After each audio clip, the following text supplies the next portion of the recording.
Dave McCall here at the house. Going to talk to you about tuning the board, which includes, waxing, sharpening the edges,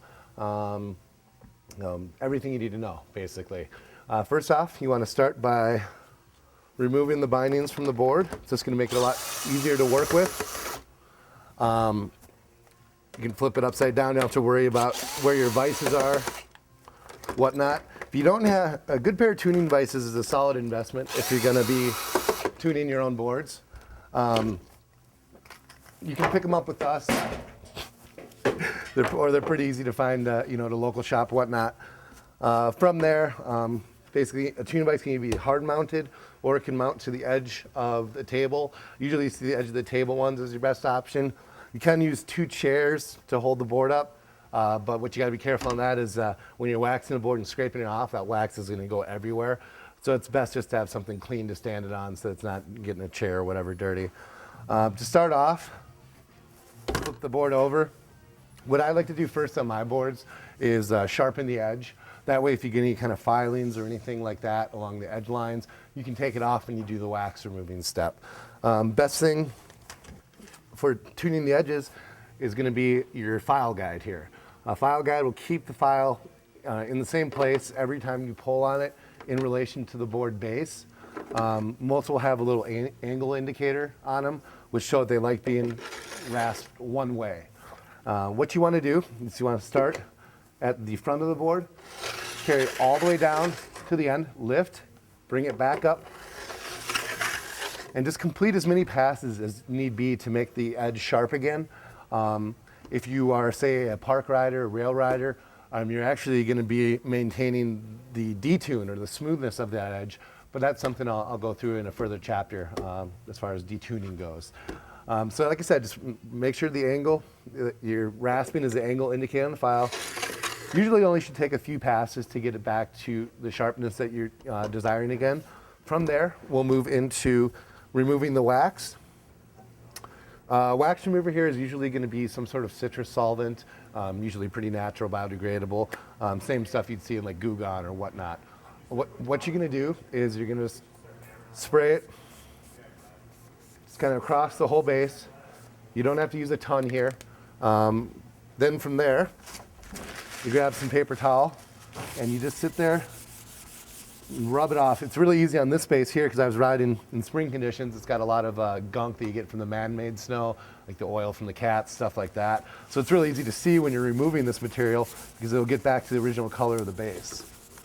And you just want to make sure that you're removing any older wax from the board, especially if you're doing like temperature-specific waxes. It's really going to be helpful in taking off that older temperature and then making sure that the new coat is all that specific temperature wax. But especially with man-made snow, you'll pick up a lot of impurities in the snow, and it takes sometimes a couple applications to remove all that from the board.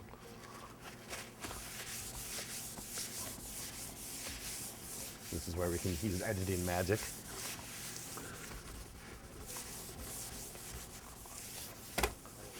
Okay, once you have the board cleaned off, it's time to do the wax. You can do two options here. One is a rub-on wax. You'll see these like in little shoe shine tins or possibly in a little bar with a cork. These are going to be the quickest and easiest way to wax the base. They work really, really good for extruded bases that don't have many pores to them. These usually can be either applied with a sponge, just wiping it on until it dries off, or like I said, with a little bar, you're just going to kind of draw all over the snowboard base and then have a little cork that's going to smooth it out over the whole entire base area. For most boards, including the higher end centered bases or anybody that's out there riding quite a bit, you're definitely going to want a hot wax. Hot wax is always the best option because it's going to penetrate the furthest into the base of the board. It's going to last the longest, in the time that you need to reapply it. And then also for the nicer bases out there, it's just going to maintain their speed, maintain the quality of the base throughout its life. I always tell people that the high-end centered bases are going to be really like your skin. It's going to be very porous, and applying the hot wax is simply like putting lotion on in the winter. When your hands get dry and cracked, you put the lotion on. Same thing with the base. We're just maintaining here.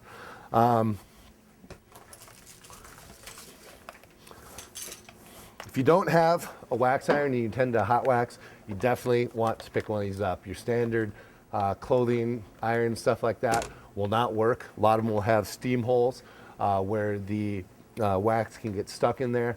And if you use your mom or dad's, they find it, put wax across their clothes, you're probably going to get grounded for a little bit. So just, right off the bat, buy one of these. It's the best way to go. Yeah. Once you got your iron plugged in, usually you'll see temperature markings on the iron.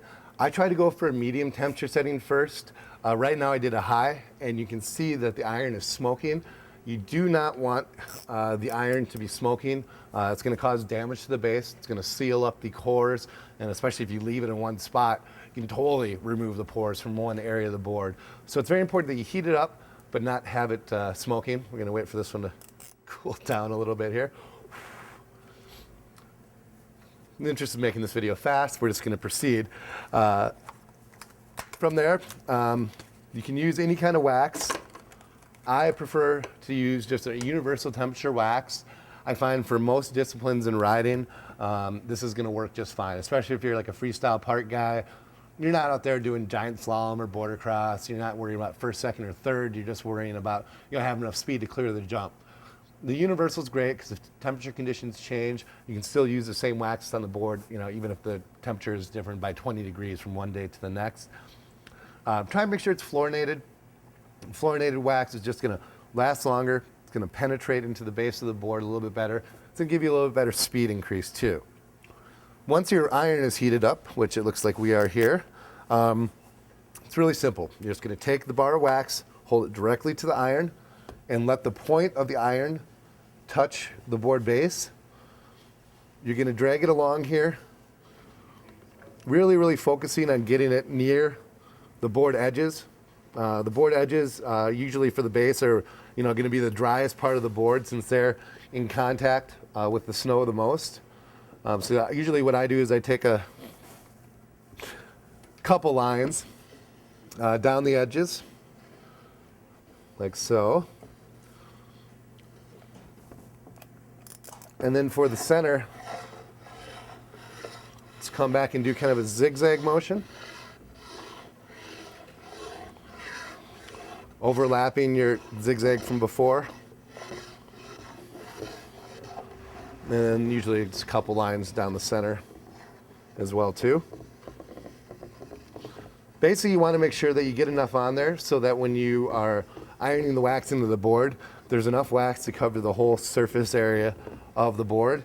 One thing to consider is if you do have a sintered base, it's going to absorb a lot more wax than say an extruded base. Like this one here is a sintered, so I'm applying a little bit more, assuming that once the pores get heated up, it's really going to suck a lot of that wax in there. Once you've finished applying the wax, simply take the iron, start at one end, and you're simply going to be melting the wax so it comes out of those lines and smooths over the entire surface of the board. With the snowboards, it's not super important to focus on the nose and the tail like I am here. I do it on my boards, but it's really never touching the snow. So as long as you get the running area of the board, you should be all right. This is kind of a lengthy process. Basically, like I said, you want to make sure it's all smoothed in. You don't see the original wax lines. You really want to focus on getting the board edges like so. That is, like I said, really going to be the crucial area when you're waxing. And if you're really looking to get a huge speed advantage, you're going to be repeating the waxing and scraping process a few times, really pounding that wax in there, giving you, good penetration.